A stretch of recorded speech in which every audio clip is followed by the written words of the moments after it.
What's that about? Uh-oh, Steve's jealous. What's up, everybody? Welcome to the Slate Special Friday edition. What makes it special is it's the last one of the week. And also, it's all baseball. Matt Lamarcus, Steve Buchanan. I am Adam Kaufman, parachuting in from time to time. Boys, how are you? Fine. Great. I'm wonderful now that I've been called handsome on Twitter. And you are. There's no denying that.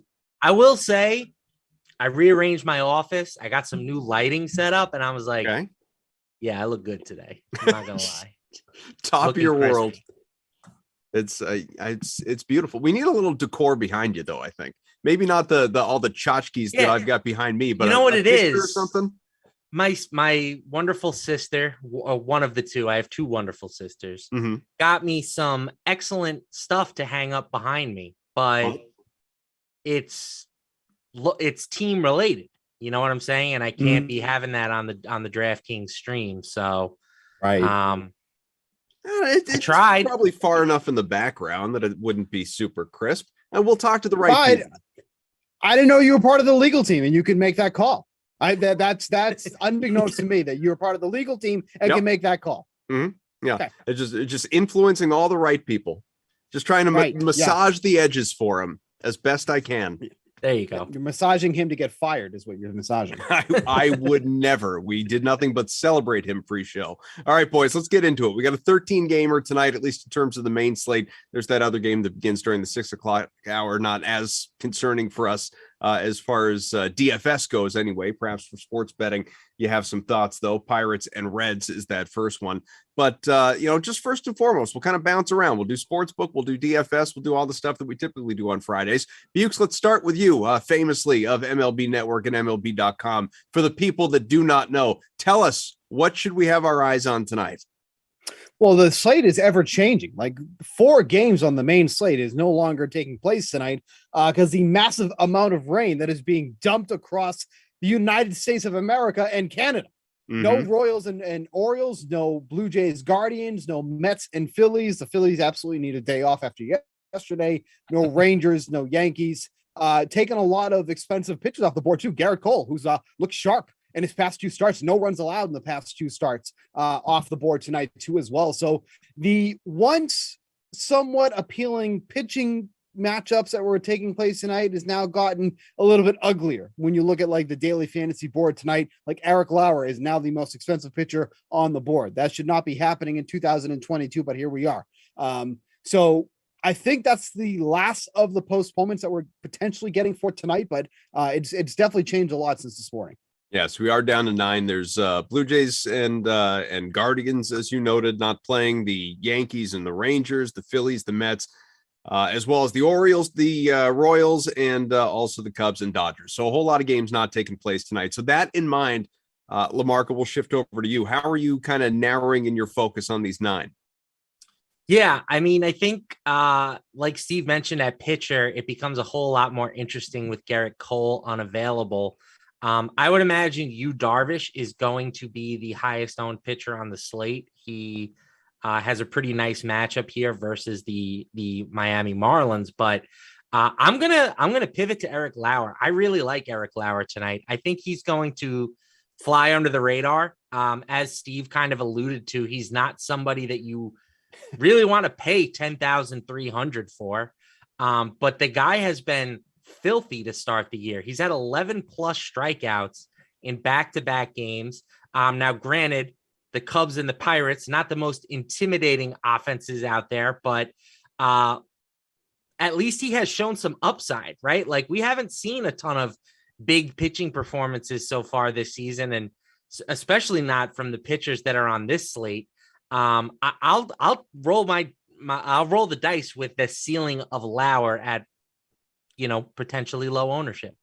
To your point, in terms of projected ownerships and Bukes, I'm looking at it here. Lauer is, a little bit down. I can search for him, but in terms of the really chalky guys, maybe that makes Lauer a really good pivot play, obviously, because you Darvish, who Lamarca, highlighted as being popular, he is projected to be owned in north of 40% of lineups. So he's going to be out there in a whole lot in the GPPs. Luis Garcia is right around 36% projected right now. Nate Eovaldi's in there. Logan Gilbert is in there as well. And then you start to get into some of the position players. So, are you looking to fade the chalk, or, one or two of those guys just, hey, they're in that good a spot, I want them? There's some dirty chalk tonight. Lauer is one of them. Yu Darvish is one of them. Like Lamarca kind of said it already. Lauer's been excellent so far this season, but he's had like the biggest cupcake schedule you could probably have in the first 4 starts of the season. You go against the Orioles, the Pirates, the Phillies, and then the Cubs. Like, we haven't really had a test for Mr. Lauer so far this season. Now, to be fair, the Braves aren't exactly an offensive juggernaut coming into into tonight's game. They've been struggling a little bit, but that team can hit lefties well. So that's where I get concerned about this matchup tonight against the Braves at 10,300, no less. Like, I don't see a scenario where Lauer is scoring 30 plus fantasy points against the Braves tonight. So that's why I kind of say that's dirty chalk. Yu Darvish has been okay, kind of been unlucky a bit so far this season. But let me tell you, the Marlins, they're not a powerhouse, but that offense is a lot better than I think people really realize. Like, they're 10th in the league, tied for on base percentage at like 319. Like, they're getting on base. Yu Darvish has been having a little bit some issues with the walks again. That's something that plagued him, early in his Major League Baseball career. He kind of righted the ship the past 2 years, but now at the beginning of this year, it's starting to creep up on him a little bit once again. And if Yu Darvish is losing his control, Yu Darvish is basically useless. Once that control is gone for him, that's it. Like, Darvish is gone. Like, he looks like Vladimir Gutierrez the other day against the Brewers, who could barely even get out of 2 innings because he just had nothing going for him. But that's like the type of pitcher that Yu Darvish can turn into. So 2 of the more popular guys on this slate tonight, I'm not particularly crazy about. I think Logan Gilbert is someone that should be getting a lot of the attention going against the Rays. The Rays are hitting, but the Rays are also striking out a lot. They're chasing a lot, kind of like the Boston Red Sox, 2 teams that are just chasing pitches out of the zone a lot this season. Logan Gilbert, 9,200, has given up 2 total runs. I think it is. Yeah, 2 total runs this entire season. And he's had a lot tougher schedule than a lot of these other guys. Miami, the last time out, Tampa Bay has already seen them. The Rangers, White Sox, and Twins. That's a tough lineup that he's gone through. He has cruised through all of them. 9,200 for Gilbert. That should be your play tonight. So let's keep going with Gilbert, Lamarca, because, we're looking at the stats here. He's gone for at least 20 fantasy points in all of his starts so far this year. He's gone relatively deep into games, or at least he's given you at least 5 innings in each game. He's, put up solid numbers. He's only allowed the 2 runs, as Bukes highlighted. He's got a sub-1 ERA. This Tampa matchup, he's already seen the Rays once, went for a season high, almost 28 fantasy points in that game. So now it's the rematch. You could look at it as, hey, we only saw him about a week ago, so we've got the scouting report. It's all very fresh. We know what he's going to do. Hitters bounce back, all of that. Or you could just say, hey, went well last time, should go well again this time. What do you expect? I like to call him Logan Gilbert. Makes it sound a little fancier. Sophisticated, sure. He's been playing great. He was a big time prospect, Logan Gilbert. Big fan of him. I'm just concerned that the ownership on him is going to be significantly higher than some of the other guys that I'm looking at tonight, like an Eric Lauer. Steve called him chalk. I doubt Eric Lauer has higher than like 10% ownership would be my guess. Right now, the projection's right around 5%. Yeah. And I mean, ownership projections, they vary. It depends on where you're looking, but I'm, personally expecting Eric Lauer to be around a 10% type of guy. I also think that Gilbert is definitely a bit of a regression candidate. He's been super lucky over the course of the season. You look at the ERA, yes, it's under 1. The xERA is 3.37. The FIP is 3.06. So he's been really good. Don't get me wrong, but I think there are reasons to be a little bit pessimistic about him. I think my favorite play with Gilbert is you take the over on his strikeout prop. 5.5 strikeouts tonight on DraftKings Sportsbook. The over there is -105. Steve mentioned that this Rays lineup is a bit free swinging. They have the 7th highest strikeout rate against right-handed pitchers this season. Gilbert had 7 strikeouts in his first meeting versus the Rays. That's how I'm playing Gilbert tonight. Let's just hope he can hit the over on some strikeout props. So at this moment, the top 4 most chalky players tonight in terms of projected ownership are all pitchers. We've talked about 3 of them, those being Darvish, Garcia, and Gilbert. The one who's sandwiched in between there, projected to be in about a third of lineups tonight, is Nate Eovaldi, who Bukes mentioned before. Now, obviously, it's, you're not feeling good rostering Eovaldi in terms of, locking up that win bonus at the end of the night. But of all the Red Sox problems this year, starting pitching has not been one of them. What do you think about Eovaldi going against the White Sox, Bukes? Look, the White Sox have been an absolute disaster to start the season. I mean, this was a team that was expected to run away with the American League Central Division. They ever do it. The only thing they're doing is running away from first place in the American League Central Division. That being said, this team is going to break out at some point offensively. I don't know when it's going to happen. I don't know if we've really seen the signs of it happening yet, but you go to a place like Fenway Park, you go against a guy who just constantly pounds the strike zone, doesn't give up any walks, he's been giving up a lot of home runs this season because he doesn't walk guys because he's constantly in the strike zone. That team has so much pop. And I just look at Eovaldi and I'm like, this would be the perfect guy that they could start to kind of knock around a little bit. Now, honestly, that's just a gut feeling by me. I don't have any numbers that is going to back that up because quite frankly, can I provide some for you? Go ahead. So White Sox right now are 3rd in the league in hard hit rate. Yeah. They have a 44.2% hard hit rate. They are one of the lowest teams in terms of WOBA. That just does not make a ton of sense. They have a 284 WOBA. That's the 6th lowest mark in the league.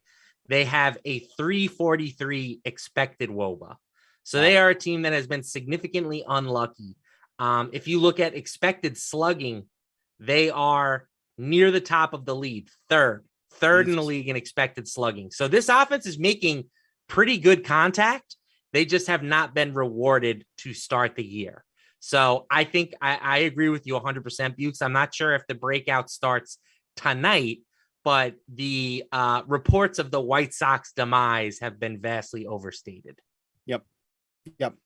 And then they get the bullpen after. And the bullpen has been, and I don't need to tell you, Kaufman, you live and breathe Boston sports. Like, we just look at your Twitter, it's hashtag Boston sports. Yep, all the time, every day. You know that this bullpen is atrocious. Train wreck. They just gave up all 7 runs to the Angels last night. The bullpen did after a marvelous start by Rich Hill. Hill is one day away from AARP, and he was able to shut down one of the best offenses in the league. And then the bullpen came in and just kiboshed the entire thing. So I'm with the market. I don't know if the breakout starts tonight, but it's coming. But if you look at like the way that Nathan Eovaldi pitches and the amount of strikes that he throws and the amount of home runs that are leaving the park because of that, this is a dangerous lineup to face. So while we're on the Sox, I'm just looking at some of the projections for tonight. For the White Sox, the highest projected ownership, and like you guys have highlighted, this stuff varies, it changes. We're not yet at lock. We got another hour and a half or so to go, but right around 7%, that's Tim Anderson. Well above him, you've got a handful of Red Sox batters, despite how bad, atrocious, like as bad as Boston's offense has been in a half century at this point into a season, a month into a season. You've got guys that I don't know if it's just salaries, Bukes, but they're projected to be in good spots, whether it's Rafael Devers right around 20%, Jaron Duran just up from Worcester. He was, raking for the Woo Sox, Xander Bogaerts, Trevor Story, who has been awful so far for Boston. All these guys are projected to be really popular tonight. Well, there's one common denominator. His name is Vincent Velasquez, and he absolutely stinks. Velasquez, since the beginning of last season, has given up 110 total hits. Of those hits, 55 of them have gone for extra bases. Now you're asking him to get outs at Fenway Park. Like, that's, this is one of those nights where, the Red Sox offense might flash and look good for the first 4 or 5 innings because they're facing Velasquez. But that's going to fizzle out because the White Sox bullpen is pretty solid. I think they get an early lead. I think this is a good first 5 inning overplay that you can take in this game. I wouldn't recommend going the whole game here because I don't have a great feel for that. But Velasquez is somebody you can absolutely hit. So I'm not surprised about the ownership for the Red Sox in this one, especially for some of the lefties, like you mentioned, Devers, Bogarts, who's an excellent right-handed hitting at Fenway Park specifically, is another one. But righties, lefties, all hit Vince Velasquez hard. He's got to be out of this game quick. Story, Devers, Duran, they're all in an optimal lineup right now. Again, things can change, but that's just what things look like at the moment. LaMarca, as we continue to talk about offense, obviously doesn't need to be limited to that game. What's got your attention tonight, DFS wise? Yeah, I mean, I think the Astros are the team that jump off the page to me as the team that I'm expecting to do the most damage tonight. They're taking on a pitcher that I really don't even know who he is.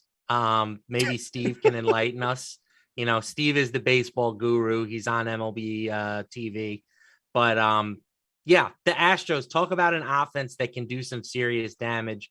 They continue to make really good contact. I'm expecting them to be among the best offenses in baseball once again this season when all is said and done. You look at a guy like Yordan Alvarez. Last I checked, he was leading the league in like every StatCast measure. The guy is just hitting tanks right now. The only concern with them is the likely ownership, but they're a team. You look at the total on this game, it's up half a run. That's not something we've seen a lot in 2022.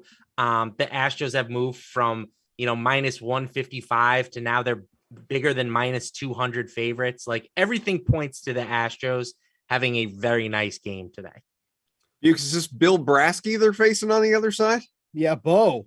That's Bill Brasky. Fans. Not a huge prospect for the Tigers. Someone who, pitched fine in Double-A, made a quick stop in Triple-A before being called up this season. Doesn't really have overpowering stuff, but he's got some good command. He's not going to walk a ton of guys. He's just your average prospect. Like he's nothing special in him, which is funny because the Tigers farm system is loaded with good prospects. This is not one of the guys that would really grab your attention. So I have no problem with the Astros in this one here. I actually like Seattle a lot tonight too. And this is where you can gain an advantage, I think, when it comes to daily fantasy, especially when you're looking at projection systems. Matt Whistler is opening this game tonight for the Rays. So when you're looking at projections for the Mariners, they're all going to be towards the right-handed pitcher, which is Matt Whistler, not their strong point. However, Seattle is a very good hitting club against lefties. Josh Fleming is going to take the majority of the innings after Whistler comes. Josh Fleming is someone you can absolutely target against. The Mariners are a very good hitting club against left-handed pitching. So this is where I think you can gain some of that advantage because maybe the numbers don't pop off for Seattle in the projection systems because they're going up against the righty, but they would be popping off going up against the lefty. So I think that's something that you can take advantage of. Fleming has been nothing special so far this season. He's been hit hard multiple times. He did pitch 2 innings against the Mariners earlier last month. 7 unearned runs in that spot. That's amazing. That's quite the feat to be hard to do. That's hard to do. But that was something that actually happened. So I do like them in this spot here. The ownership is not going to be overly high. And it's actually funny too, because Seattle has the second highest average runs at home this season at 5.9. They were only overtaken over the last couple of days against the Brewers, who had the benefit of playing the Cincinnati Reds, who, if they didn't win that random game on April 24th, would be in the midst of a 21-game losing streak. Whenever you face the Reds, the offense is going to straighten out. So the Brewers now have the prestigious title of the best scoring offense at home, but it was Seattle. Just looking at some of those Seattle guys tonight, and as Bukes mentioned, the metrics right now are not anything special, but again, the opener factor. But Ty France, Eugenio Suarez, Julio Rodriguez, Jesse Winkler, Crawford. some of the top projected players. What's that? JP Crawford been fantastic this year. One of your leaders, you're all hit leaders right now, JP Crawford. So how about for you, LaMarca? Bukes ran down a few different games, obviously, that he's got his eye on. Anything else you want to add to that? Yeah, another game that the total has risen on is the Rockies and the Diamondbacks. That's an interesting one. It's kind of a game where neither team is expected to be super popular. I'm more skeptical of the Rockies offense in that matchup. You take the Rockies out of Coors and they just never hit. It doesn't matter what year it is.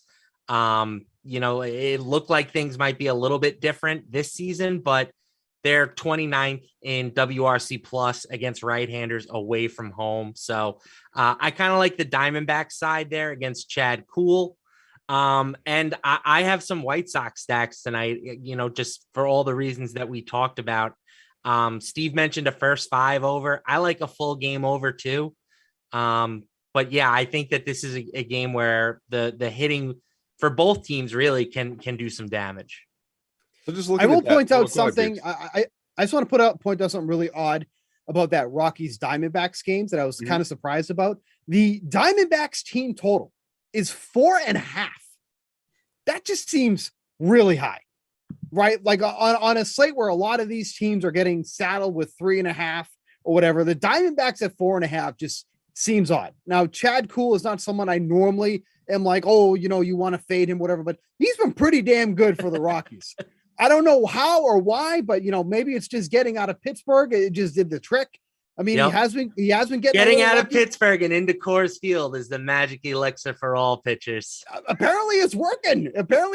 He's got a 1.90 ERA, expected ERA of 2.90. So, I mean, there is a run difference there, but through 4 starts now, he's been pretty solid. And it's not as if the Diamondbacks has been a consistently hitting offense. I believe as of this morning, as a team, they were hitting a combined 190 as a team. So when I see a 4.5 team total for a team that's at the bottom of the barrel in the league for hitting, I go, what? I'd probably be leaning towards the under of 4.5, which is at minus 125, but that just seems like a run too high, in my opinion. So, Bukes, in terms of game totals, and looking at, we obviously touched on some of these, but that Rockies Diamondbacks at 8.5, one of a few at 8.5. The Tigers and Astros are there as well.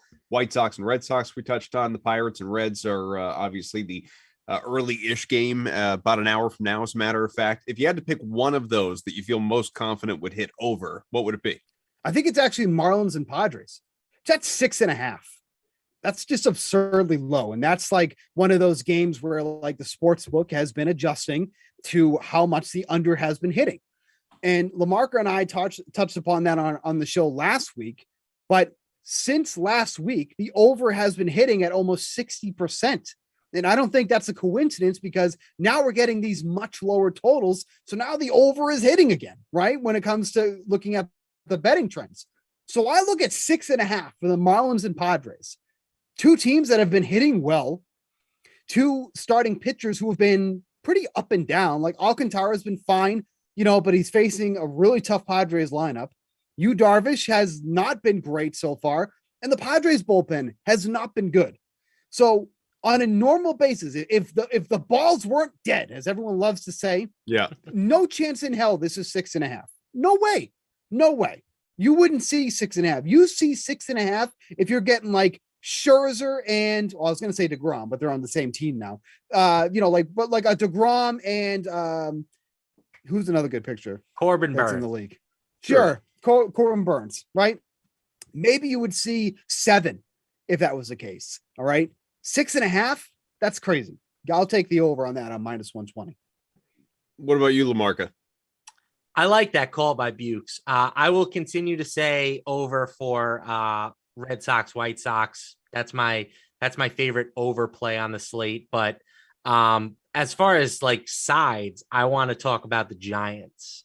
My boy Alex Corn on the Cob will be out there.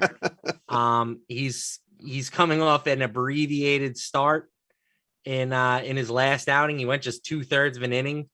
The advanced metrics on him still look really good. 1.48 xERA, 1.80 FIP. Those are obviously over a small sample size. He's pitched just 10 innings this season, but he was really good with the Angels last year. He's striking out almost 13 batters per 9 inning. I think this guy is a borderline ace at the moment. And I will lay the minus 135 with him against a Cardinals offense that has been nothing short of a disaster to start the year. They are bottom 7% in the league in terms of xWOBA, bottom 3% in the league in terms of X slugging. They have the worst hard hit rate in the league, the second worst average exit velocity. They are just making terrible, terrible contact right now. Basically, everybody outside of Nolan Arenado on that team stinks at the moment. So I am happy to play the Giants here as, pretty moderate home favorites. Going back to Nolan Gorman. What's that? I said, bring up Nolan Gorman. He's like one of their best prospects. I have a lot of his autos, and he's hitting really well. Like, there's a lot of reasons to bring him up. One is selfishly, and one is for the team. Yes. Going back to what Bukes was talking about before, though, before we, made our way to the Giants and everything, he took the words out of my mouth. People keep talking about the baseballs being dead. And obviously Bukes mentioned the 60% hit and under so far. Is this just overarching theme? Is this something you would want to continue to ride, continue to hit? Just, all right, we're looking at the slate tonight. Let's just go under as often as we can. And just figure that, more than 50% of the time, at least on this path, you're going to be correct. The general rule is, as soon as the public knows about it, Vegas has known about it for a week, at least. So if it's to the point where, average Joe Schmo at the bar is like, you know what? The under has really been crushing it this season. Yeah. The numbers have adjusted. Yes, exactly. Yeah. You need to be early to these things, or you're better off not showing up at all. Like Steve said, if you were taking the unders last week, you did not have a good week. The over is heating up. I expect offense to continue to increase as the weather gets better. I mean, tonight's not a great example. We have a ton of rain. It's not exactly a summer slate, but we see it every year. When the weather heats up, so does the scoring. So I don't expect this to be a huge factor once we get into the, June, July, August portion of the season.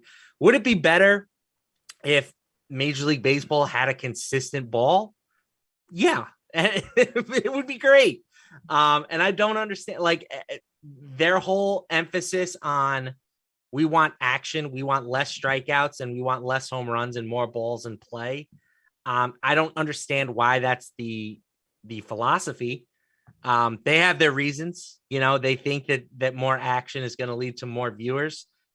I'm skeptical. I think home runs and strikeouts are sexy. I think those sell, but I don't make the decisions, Kaufman. I'm just one lowly man, beautifully lit and captured in high definition at the moment. Incredibly handsome. Now, I will bring up one trend that has become very popular, and I've been on that popularity train myself, is taking the run line against the Reds. That's become a very it thing now. It's out there. Okay. People are going to blindly ride that tonight. I will say, while I will be someone that is going to be betting against the Reds often, I am more than happy to take this weekend off going against the Pirates. When you got two really bad teams going against each other, there's no real edge anymore. When that trend might be bulletproof, Bukes. I've tried going against it a few times. It might just be bulletproof. Oh, so I'm just going to take it off. I'm not betting on the Red side or anything. But I'm just saying, when there's two really bad teams going against each other, that's when I don't want to get in the mix. When it was the Brewers going against the Reds, there's a big advantage there. The Brewers are a much better team. I can't say the same about the Pirates going against the Reds. But you see, getting the Pirates at -1.5 is at +135. Right. Your average bettor is going to see that and go, "Ooh, free money once again." Not the weekend to do it. Wait until they start playing a little bit of a better team, then get back on them. Will the Reds probably lose by 2 or more runs in each game this series? Probably, but I'm not going to pay to find out. So I will. I'm going to double down, Bukes. The Reds will win one of these 3 games. There we go. You can do it, Cincinnati. You can do it. I believe in you. Losers of 9 in a row. Bukes, no worries if the answer is no. I didn't, ask you to prepare this, but our viewers that also catch you on MLB Network are accustomed to seeing you, make your locks of the night, your big picks for that particular day. What are you in love with right now as lock approaches another hour or so? Yeah, I mean, I've actually talked about a couple of the plays that I did give out this morning, so nothing really new in this one. But I mean, I like that. One of my favorite plays was that over in the Marlins Padres. It just feels like it's just a little bit too low. Like that's a true two ace matchup that you're getting that total on. So I have no problem taking that. I did also like Xander Bogaerts to go over 1.5 bases tonight against Vincent Velasquez.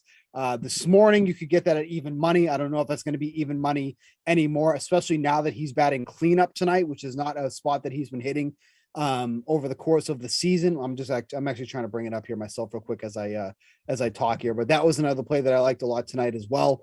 I think he could easily get that with the way that the pitching matchups are set in this one. It is no longer, it's plus 110, so even better. She's getting a little bit better than I had this morning. But that was another play I liked a lot tonight as well. I want to put some numbers on one of Bukes' picks. The over on that Marlins game, the total right now is at 6.5, like Buke said. Totals, we've talked about how dominant the under has been this year. If we're looking at games with a total below 7.5, so either 7 or 6.5, the over this season is 29, 18, and 3. Wow. So when you are getting down to these really low numbers, the over is the way to play them. I mean, Steve laid the nail right on the head. To hit the under on 6.5, you need to have everything break perfect. You need to have 2 starting pitchers toss gems and then hope that the bullpen holds up. It's just too much. It's too much to ask. You know, we're not talking about Jacob deGrom versus Corbin Burns. We're talking about Sandy Alcantara versus Yu Darvish. It's absurd. It's like I'm shocked that it's still at this. It was at 6.5 this morning. It hasn't really moved. I was shocked. Obviously, we've talked a lot about tonight. If anybody has any thoughts, questions, whatever you want us to work in the next 10 minutes or less before we get out of here, we're happy to do that. But I want to go a little. Give us 2 minutes on your Celtics. All right. Well, we can do that later. I want to go a little near and dear to your heart, LaMarca. Before we go to my heart, I want to go to your heart here, and that's the Mets right now. Obviously, they had that monumental comeback last night, and very exciting, fun to watch. Bukes was paying attention to it, tweeting about it. I know you were as well, LaMarca. But real quick, can I just throw it out there? Yeah. Going into the ninth, the Phillies were minus 4,500 on that on the money line. If you took them in the ninth, yeah, it's honestly probably low historically as to what it should be. Right. but it's like social media being social media. The thing that people kept saying the second it happened after the comeback was cemented, it was this is the year, right? The Mets are going to win the World Series, aren't they? Well, they're up to a 19-9 start, one of the best teams, obviously, in all of baseball, certainly in the National League, leading the East. They are plus 400 on the DraftKings Sportsbook to win a title behind the Dodgers, the Blue Jays, the Yankees. So, I mean, is what we're seeing. Are you buying in, LaMarca? Is this maybe not at that number specifically, but just into the narrative? Is this fool's gold a month in? What do you think? So I'm not buying them at the current number at 8-1. But I am cautiously optimistic. You have to be cautiously optimistic as a Met fan. This isn't the first good start to the season that they've had. The offense remains a bit concerning. They have the lowest average exit velocity in the league. There's a fun fact for you, but they have great depth. I love Buck Showalter. He seems to push all the right buttons. The team plays hard. There's really not a lot more you can ask for as a fan, right? It's a fun team to turn on and watch on television every night. And that's something that I don't take for granted. So I would love it if this team makes the playoffs. If they can make a deep run, that would be even better.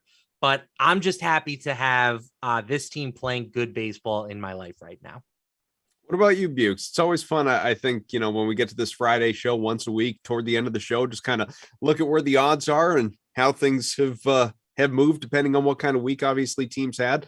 How do you feel about the Mets or anybody else for that matter? I mean, I think this board is a disaster right now. Like the Blue Jays have the second best odds tied with the Yankees. Like the Blue Jays and the Yankees aren't even on the same planet right now. The Yankees are the best team in baseball right now. As of right now, right. Yeah, they are. The Mets, I think, are appropriately priced, but then you have some of these teams. There's a number of teams right now that are under 500. Okay. There's a lot of those teams will not be under 500 for long. So this is a great opportunity. If you're already in financially, you've already invested in a future. This is a great opportunity. The Mariners right now, I'm going to slap you. No, I'm not. But I mean, the Mariners are always at an attractive 45-1. That's a good price. But you look at some of these teams that are under 500, that are not going to be under 500 forever. The Braves at 13-1, the White Sox at 19-1. That's a hell of a price for the White Sox at 19-1, who I still truly believe are one of the more complete teams in Major League Baseball right now. So to get them at 19-1, if the ball starts falling in their favor, which it has not, and Matt said that already, you are not going to see 19-1 much longer. I'll tell you that, because when they start hitting, that price is going to drop, and they're going to be in the 10-1 range quickly. But the Braves and the White Sox, I think, are the two of the most attractive bets on the board right now. I think you could put the Padres in the mix, but that division is too tight for my liking right now. You know, we could get 3 teams out of that division with the way the playoffs are structured. But right now, when you look at that division, it is totally up for grabs. The Diamondbacks, are they still over 500? I think they might be. But like the Rockies are playing well. Not again, these teams aren't going to make it, but it just makes the division that much tougher to come out of. Is basically what I'm getting at. So right at 500, the D-backs. Oh, okay. So the White Sox in a very open division is attractive, whereas the Padres in a very tight division is not. So that's just what I would put that. Braves and White Sox, I think, the 2 best plays on the board right now. LaMarca is going to quickly say the Giants. I have no doubt in my mind. I do like the Giants. No, I'm sticking with the Yankees. I think the Yankees deserve to be in the Dodgers class at the moment. They have the second best team ERA. It might even be the best now. I haven't checked it in a couple days. I think it is. And they have by far the best hitting numbers when you look at StatCast data. They're the best team in baseball at this moment. You know, I'm not counting out the Dodgers, who certainly look on paper like they are going to be a monster. But for the time being, my heart, while it's with the Mets, my money is with the Yankees. The Toronto number is just never mind them being. They've been overrated since the start of the year. It's Listen, just you know what? This is a team that has a negative run differential right now. I'm going to tell you right now, LaMarca said this early, that Toronto's overrated. I was kind of on the fence. I'm starting to believe that more and more every day, that they're just too overrated. Their lineup is such a dramatic drop off after their cleanup hitter. It's insane. Like, the drop off is amazing. And we talked about this a few weeks ago. They had the bases loaded earlier in the season. It was 4 guys that I'm like, this is the Blue Jays lineup. Like it was just Zach Collins, Bradley Zimmer, Santiago Espinal, and Ramil Tapia, I think it was. And I'm like, this is the Blue Jays lineup that everybody's all excited about? Who are these guys, right? And through a whole season, and constantly, I feel like when I'm checking the box score, they've scored like 2 or 3 runs in a game. Like, they're not scoring a ton of runs like everybody thought. Like, obviously that could even out eventually, but the more I watch them, I'm like, I don't know. This might not be the powerhouse that everybody was talking about. They shouldn't have been the team that had the second highest win total in the league before the season started. That's for damn sure. That I will say was wrong. I feel like I got to ask you, Buke, sort of the 1 month in check-in. You know, we can do this periodically. Obviously, you nailed the Robbie Ray Cy Young last year at you know, a very beneficial number to you. Well, right now, obviously, it doesn't appear to be his year. He's plus 4,000. But is there a guy that's sort of middle of the pack, I guess, or at least not, you know, in the top few favorites that really stands out to you as a good long shot bet? I love McClanahan at 10-1. I absolutely love that kid. That kid's got some nasty swing and miss stuff. He throws for a ton of strikeouts consistently. At 10-1, I think that's a really solid number there. Do I think he's going to win it? Probably not, because the American League's got some really solid pitchers in there. But at 10-1, you're definitely not getting as good of odds as you could have gotten a few weeks ago. But I think McClanahan at double digits still is someone that you can consider. If Cortez keeps pitching the way he has, I was going to throw him out there. Oh man, 50-1.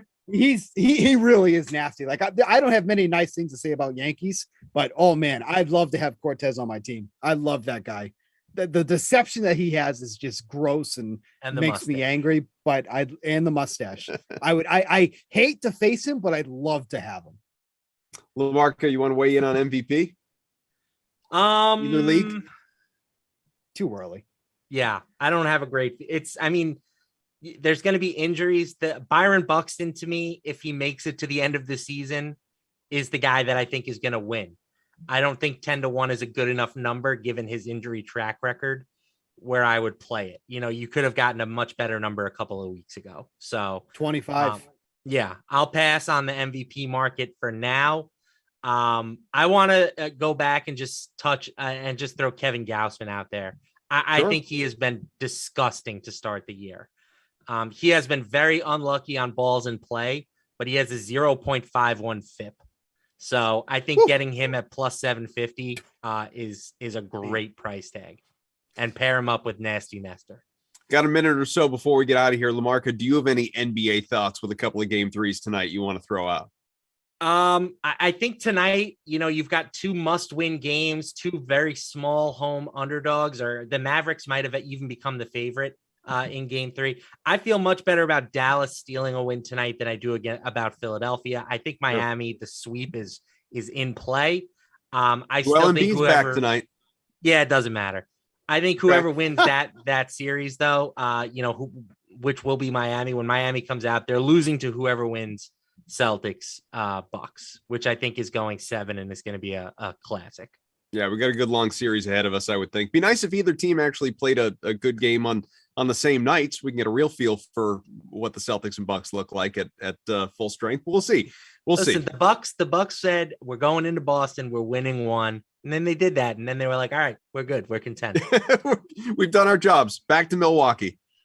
All right. We'll find out. Game 3 tomorrow afternoon. Hate those weekend afternoon playoff games. Just the worst. But thanks to producer Eamon, T. Pike, undercover boss Tom, our technical director, everybody else behind the scenes. We thank you greatly. Steve Buchanan, Matt LaMarca. I am Adam Kaufman. The slate comes your way Monday through Friday after the 4 o'clock Madden Sim, right around 5:15 or so. And of course, the sweat comes your way Monday through Friday, 11 a.m. Eastern time. Boys, enjoy the baseball tonight and whatever else you got in store this weekend. Yeah, I'm leaving.